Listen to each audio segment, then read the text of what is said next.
Hey everybody. So a while back we had a question from, really a comment, a suggestion from a viewer, Netmouse, who said, boy, I'd love to see some videos about the people who contributed to the music projects over the years, particularly North, and how you met them and what was what was great about their contributions to the project. So that's a lot of people to talk about, and I decided to do that as a series of videos. So I want to kick off that series this week. In season 1, episode 9, several weeks ago, I responded to Netmouse's suggestion with a timeline initially, talking about the duration of North and its recordings and all the years of it, and I showed where on the timeline different people factored into the project at different times, and some of whom were full-time members of the project, full-time members of the band, if you will, and other people who just appeared on recordings or contributed in other ways. In that episode, I said that the first person other than me to contribute to the North project was a fellow by the name of Will Van Kampen, who contributed to a recording in 1995, the first North recording. That recording was called The Blueprint, and I actually talked about The Blueprint just a couple of weeks ago in episode 16. And so in both of those videos, the timeline video and the Blueprint video, I completely forgot that there was another person who contributed to that recording, and I mentioned that last week in my erratum portion of the video. There was another person who contributed to the Blueprint recording, that initial North recording way back when, who I just completely brain faded on, and that person was also on the first North recording ever. That person was also never a full-time member of the project, and as it turns out, that person was like Will, a good friend who was also an artistic influence on me in a lot of ways. And that person is this guy, Nate Higley, shown here playing a show in 2003-2004 is his estimate, in the bathroom of a venue called the Bad Idea House on Main Street in Ann Arbor, Michigan. And this, I think this photo captures a lot of the essence of Nate and and just his free-spirited nature. So to get to Netmouse's first part of her suggestion, how we met.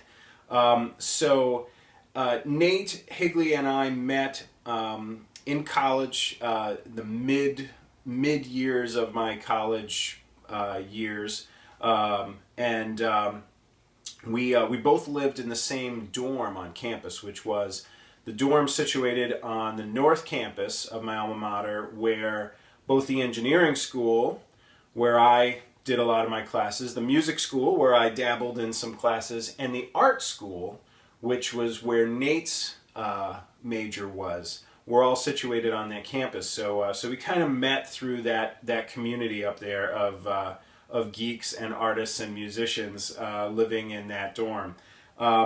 Nate was obviously an art student, but he was also a talented a musician. He was a skilled drummer, and many other musical things as well, but drums was kind of his main instrument that I think he did most of the time in his projects. But overall, I mean, he was just this kind of indescribable, punk, hardcore, metal, like cross-genre, over-the-top sort of musician guy. Nate, when I think back to first meeting him, I mean, he was a guy who was just, I always associate him with just tremendous amounts of creativity, this kind of unapologetic art for the sake of art, kind of guy. I mean, he was a guy who would just do, wild stuff. He was not afraid to color outside the lines, so to speak. He wasn't afraid to shock people, but he wasn't an artist who would shock you for the sake of shocking you. He was just a guy who was going to fill the world with crazy ideas and let it be as it may. And he's a guy who I've often described as simply unstoppable. And Nate was definitely Nate definitely fit that description even back then. So Nate and I lived in that dorm, for a couple of years that overlapped. And the last year that I lived in the dorm, we actually lived on the same hall. And that was the year that I recorded the Blueprint. And, we used to talk about music a lot. And of course, I mentioned to him that I was making this recording, that I was going to try this crazy thing and put together a cassette tape and, per the, episode a couple of weeks ago. So when I told him about it, I was bouncing ideas off of him as I was doing this stuff. And the crazy piece in the staircase that I mentioned to you, the a cappella, echoey sort of, wild art piece on the Blueprint recording, I mentioned to him, and I guess at some point in the process, I asked him if he would help me record it. In the Blueprint video, I said that I went down to, it was recorded in a different dorm, a much taller dorm, where I had a nice big echoey 7-story high staircase. And when I said that I had gone down there by myself, but my memory had failed me. It's not true. I recorded the piece by myself, which I'll get to in a second. But Nate was there, came with me, and helped me out with it. So when we got to the dorm, and I had set up the mic and everything, we sort of got this crazy sort of, again, just spur of the moment idea that at the end of the song there was this heavy staircase entryway door that was maybe a flight or two up from the bottom of the staircase, which is where I recorded the piece. And it made such a great sound when we walked in and this door closed behind us. It like kind of closed slowly and creaked and scraped or whatever, and it made this fantastic sound. And we were like, we should do this at the end of we should add this to the end of the recording. And the recording was recorded live. There was, there's no multi-tracking or editing magic going on. It was literally a cassette deck and one microphone. And I just did like a couple of takes, and we just picked the best one and put it on the recording wholesale. So we decided to set this up that Nate actually stood a flight or two up, holding the door open while I performed the singing part of the piece. And at the end of the piece, he let the door go, and it closed and made this great sound at the end of the recording. And it had been so long since it's been so many years since I've heard this recording, which is just right now trapped on this cassette format that I'm hoping I can put together some Patreon funds to remaster and get out there. I had completely forgotten. So I apologize, Nate. It was you made a priceless contribution to this recording, and not to mention followed me along on this crazy mission to go down to this dorm with a cassette deck under my arm and record this track, and I completely left you out of the video, so I apologize for that. But so that was just this great kind of moment that's forever captured on tape. But over the years, Nate and I did some other things together. That year in the hall, we actually had an art week that we did on that hallway of the dorm, where all the residents on the hall just got together and did random art stuff. Whether it was putting paintings up or drawings or whatever. I was doing crazy mathematical art with string in the hallway, building archway kind of stuff. And then Nate, of course, went wild. And I mean, he did an installation piece in the bathroom. Like, it was brilliant, absolutely brilliant. over the years, being an artist, Nate worked obviously in graphic design. He did a fantastic flyer for my a cappella group later that year, collegiate a cappella group I was in. Just a fantastic cartoon that we needed that was just perfect for the spirit of the group at that time. And then actually later on, he contributed to North in some pretty direct ways. The cover artwork to Orange Lights was Nate. He took a photograph that was actually taken by Marcus Nee, my main partner in North and the bass player and vocalist for the band and songwriter as well. Marcus is a great photographer and took some really cool pictures, and then Nate kind of ran with one of these pictures and in a very short amount of time, put together a cover and an on-disc print for it and added all the titling and stuff for us. It was great.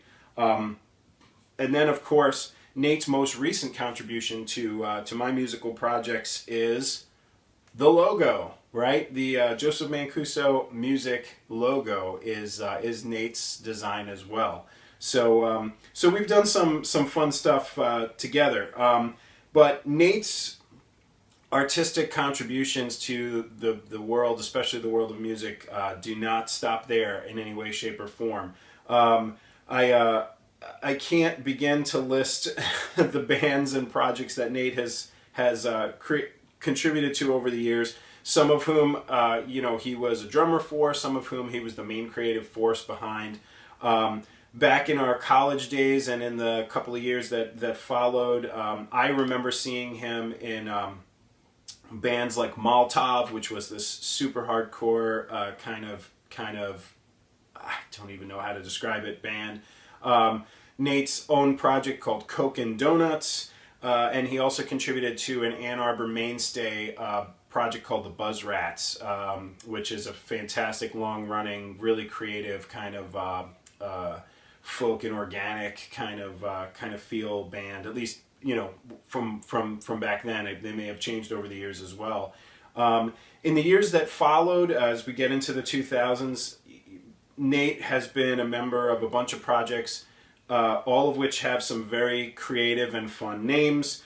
They include such projects as Bantha Fodder, great name, RU486, Versificators, Suicide by Cop, Cobra Youth, and an improv hardcore band whose name I can't really say on the air, but it is hysterical and it has an umlaut in it, so that's always good. Nate was also involved in some more recent years in kind of the indie label scene. He co-ran Arbco Records for a few years, and also ran a side label called, I'm not sure how to pronounce this, Eopic Fail Compact Cassettes. I'm not sure what a compact cassette is, but I'm sure that was a good good project there. So anyway, he's done a lot over the years. What's he up to now? Right now he has a small recording only, meaning no live performances, music project called Crazy Liquor Cheeseburger Party, which is inspired by a Canadian TV show, which is great inspiration for a band. He works a lot of times as an illustrator designer, of course, and also runs his own film distribution label called Secret Lair, which specializes in new and old films released on VHS format. And Secret Lair also does the occasional music project on the distribution label as well. And then he claims that he also does random other musical projects with whatever little free time is left. So I have links down in the description underneath the video to a bunch of Nate stuff. Basically, as many links as I was able to get for different projects he's done over the years. Again, it is art for the sake of art, not afraid to shock. So some of it may not be safe for work, some of it may not be safe for kids. So be warned and check it out before you check it out. but it it is what it is. I mean, it's just a lot of crazy creativity going on, which is great. So to get to the second part of NetMouse's suggestion, she talked about how we met and how people contributed to the projects over the years. But she also said, explain why it was awesome. And I love her words. So why was all the stuff that I've done with Nate over the years on and off, why was it awesome? Well, few answers to that. Back in the days of the Blueprint, back in the mid-90s, in the college days, Nate was just this great guy for encouraging and bouncing crazy ideas off of, and exchanging ideas and throwing stuff around. And a lot of the ideas stay as ideas and nothing comes of them, but sometimes he was there to help you execute one, like throwing this door onto the recording that ended up on the Blueprint. Over the years, honestly, his work as a graphic designer, another thing that's awesome is that he's really saved my butt more than once with getting designs together for me quickly when I was under the gun. It was certainly true for the Orange Lights artwork that he did, and stuff like that. So that's been awesome.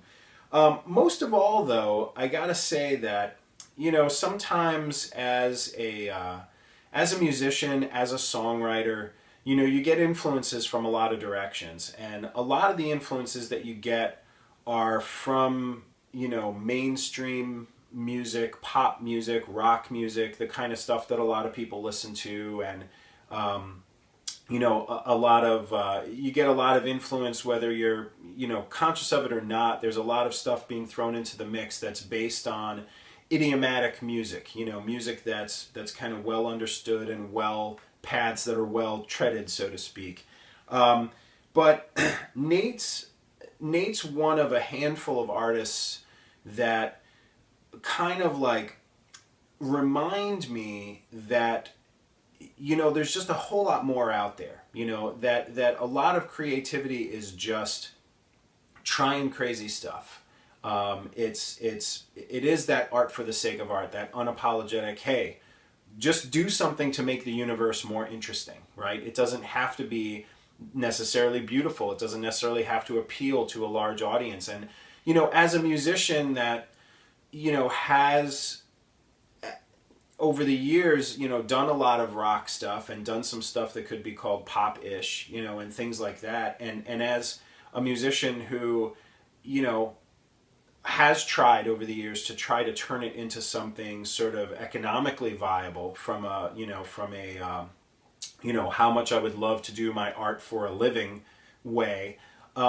I think it's important to have those people in your life who remind you that, hey, you know what? Sometimes this is just about creating something. Life is about creation, not necessarily just creation for the sake of other people or their expectations or even what you yourself think is worthwhile, but sometimes it's just about creating. And when you talk about how it's been awesome, Nate has been one of those people who reminds me of that. So Nate, here's to you. Thank you for all the awesome and interesting experiences over the years.